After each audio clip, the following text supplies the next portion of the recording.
Okay guys, late kami. So gabi na. So ang challenge ngayon ay kailangan makapagluto habang may ilaw pa. Or may maliwanag pa. So tingnan natin kung gaano natin katagal maluluto yung pagkain. At pe-prepare na rin lahat. Sige, dali. So this channel is called Road Scouts. Okay.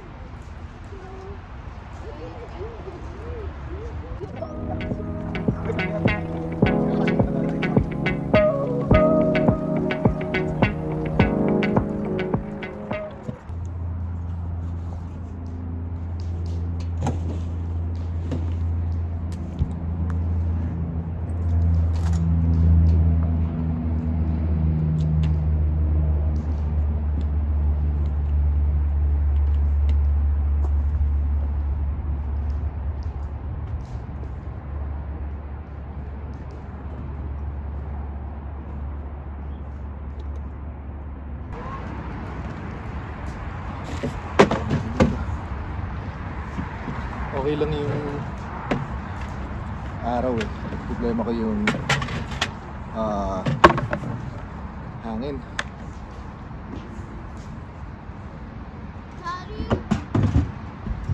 Daddy, what's our RV called? Thor. Thor? So, our RV is called Thor.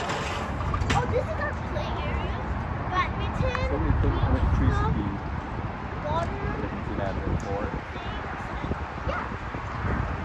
So, looks like my dad is making a video, so you can see right here. And I just over here for like a video. If you guys want this.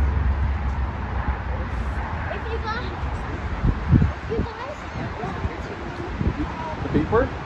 Yeah. watch the dad video, All of it is. his channel is called Road Scouts. ROAD space SCOUTS. The other side is open, or Robbie. Robbie, you want to say hi? The other side is open. Robbie, you want to say hi?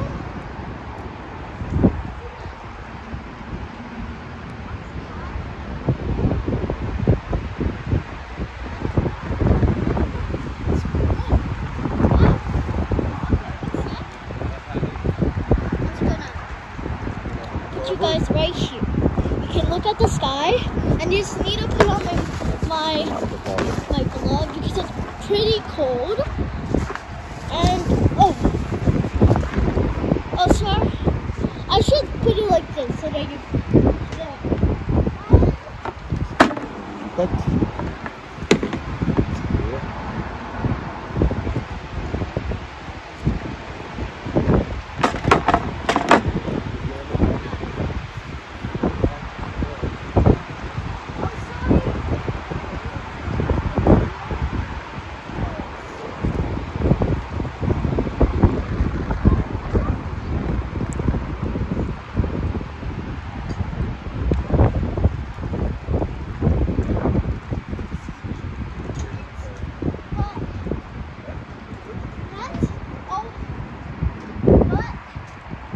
Okay, I'm gonna see you guys in a sec. Bye bye.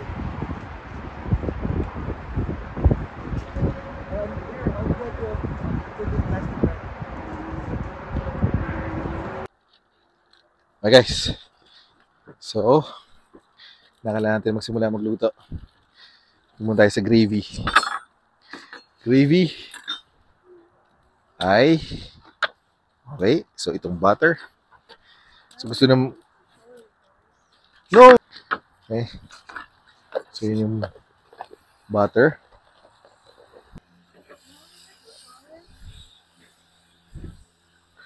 So ang gusto ng mga bata ay pili cheese steak pero chicken. Kasi beef na naman bukas. So kaya konting gravy lang naman kailangan natin ngayong araw na to. Okay. So, anong challenge ngayon? Ang challenge ngayon ay Gagawa tayo ng 3 meals in a span of... Okay. Yan, okay na yan. Span of ilang gravy. Yeah.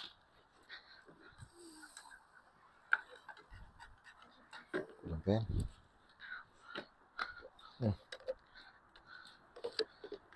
Gabi na kasi. Ginabi kami. Gutom na yung mga bata.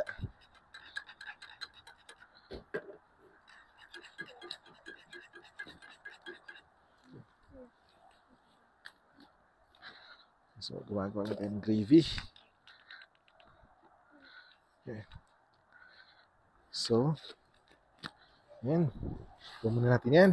Chopin na natin tong onions.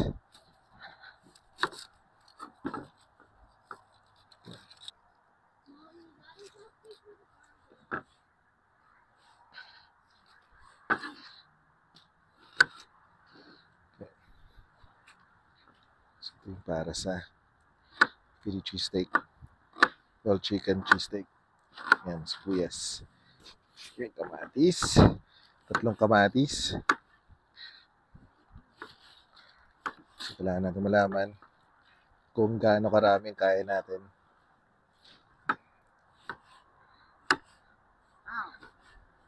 N ng mabilisan. Ito para sa sinigang. Okay. Tingnan naman. Ayos ba guys? Okay. So yun. So, hindi pa malapot. Laputin natin ng konti. Ayan. Gabi. May gabi, syempre. Perfect. Hindi pwedeng hindi tayo perfect. Ayan. Okay. Pwede na siguro itong hindi masyado. Okay. Sarap ko sa sinigang pag may gabi, no? Diba? So, saan yung okra?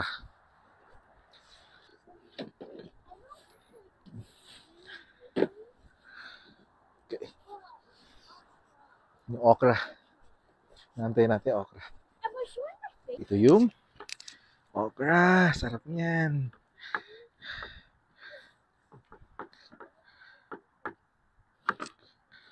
Ayan. Tapos,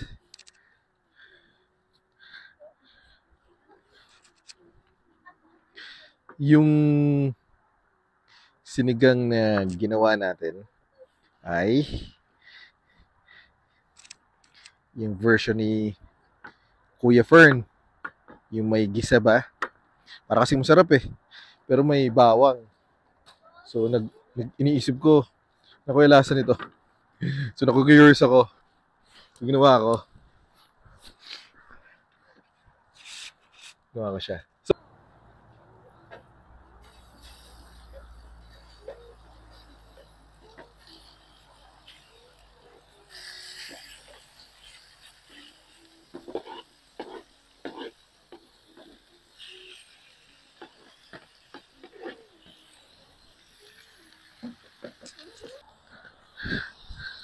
hindi ka pa umiinom?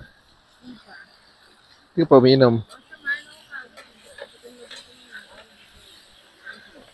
Ay. Look at this, guys. Bangon yan. Sige. Bang. Hindi. Bangon yan, guys. Kung nakikita niya ngayon to.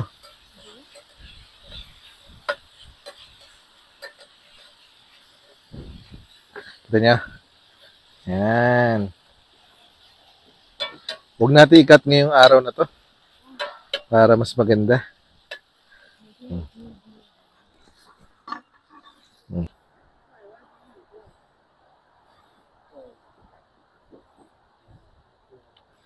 That.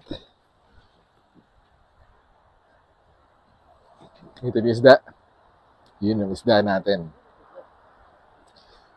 Okay. So, medyo tinatamaan na ako ng brandy. So, gano'n ba tayo katagal? Tagal na yata natin. So, anyway, balik natin dyan. Luluto tayo ngayon. Outdoor cooking. So, dito yung sinigang. Kumukulo na to eh. Pakita natin sa mga viewers natin yung patawag ginagawa natin. Ayan. Dali. Wait, you should take a picture. Hirap. Hirap nang walang ano.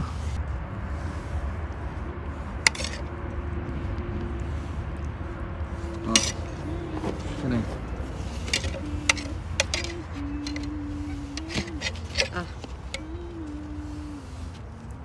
Itira mo yung konti. Ayan na. Baka yung isa marami. Oo nga, Dagdagan ito. mo, ano man lang, ari. Ito. Ayun, okay na yan. Ito na. Masyadong marami.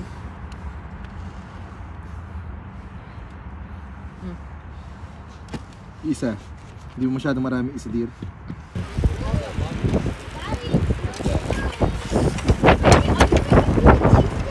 Yep.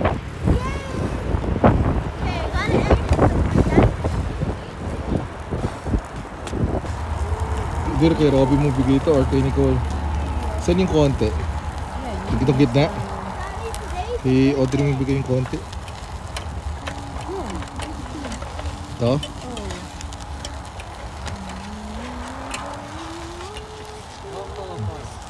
Audrey, can you give this to Audrey?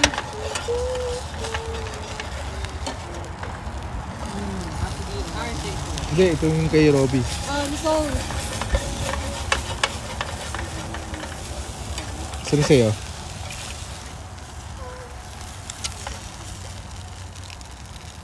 Hindi po, init.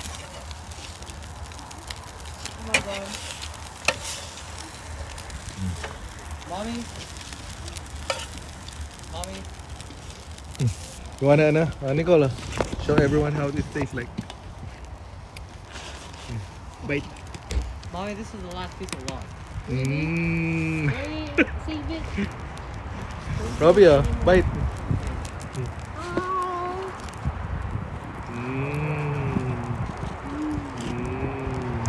Ito na lang pretty isda. Kasi paano aanin dyan? Dito? Dito. Hindi, pagkatapos ito. Dali lang. Ano? Guys, yun ang sinigang. Wow! Look at that! How's the ano? Good? Oh, look at that, sinigang. Oh, looks good, oh. Sa gabi, sarap. Sarap. Walang binatbat ang ano dyan. Walang binatbat ang mga pagkain ng taga rito. Kanina. This is 5-star rating. No, 10-star rating. What? Use the mic. If you guys you try my dad's chili cheesesteak, give it a 150-star rating. Yan o. He deserves it. Parang sarap yung working Kuya Ferds, ah. Working Kuya Ferds, ah. Sarap.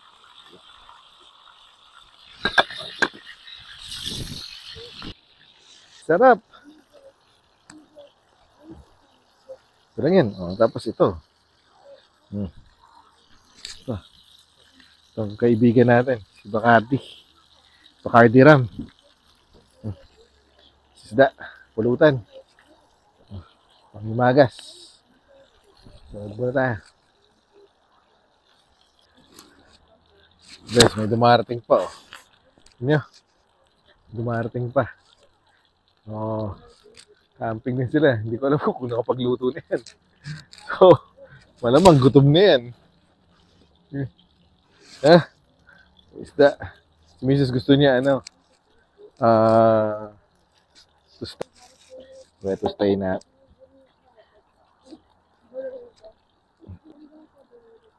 May dumating pa.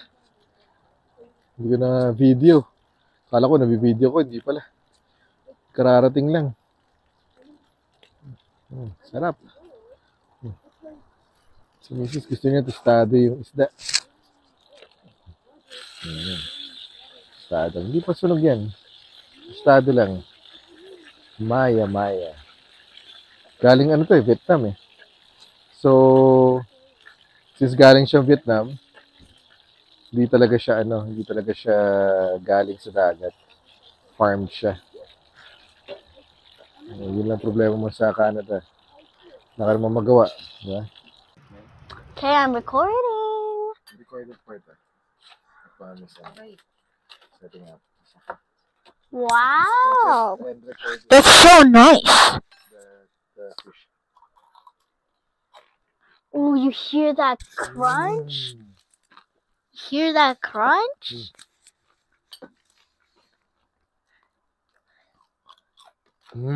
ASMR. Sorry, it's shaky. There. That's good, Audrey. Can you take the video of sinigang?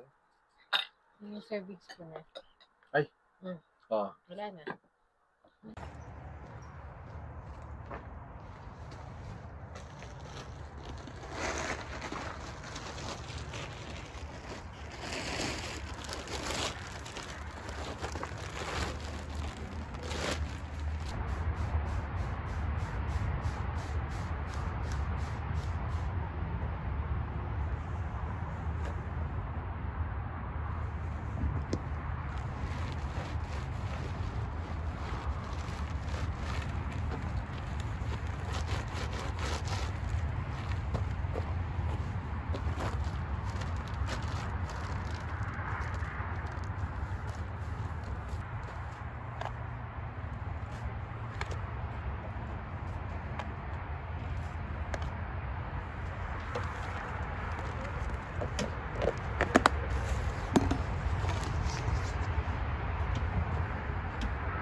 Ganda naman ng cook ko. Sabihin ko. Teka dito. Paano ko makikita?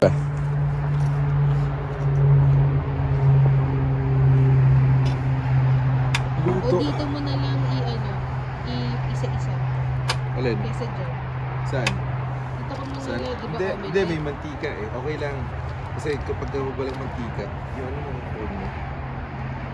Kapag walang mantika, Pag walang mantika, Dinidikit. didikit. mas magaling siya siya.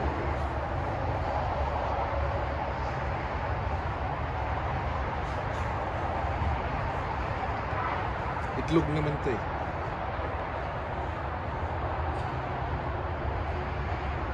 Ay, hintay mo ulit. Ayan. Tatlong itlog yun ah. Kaya dapat may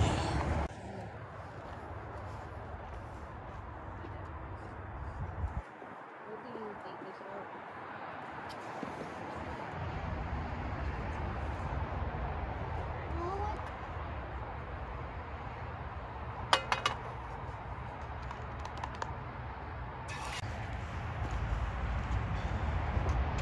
guys, ito yung sinigang ni Kuya Ferns.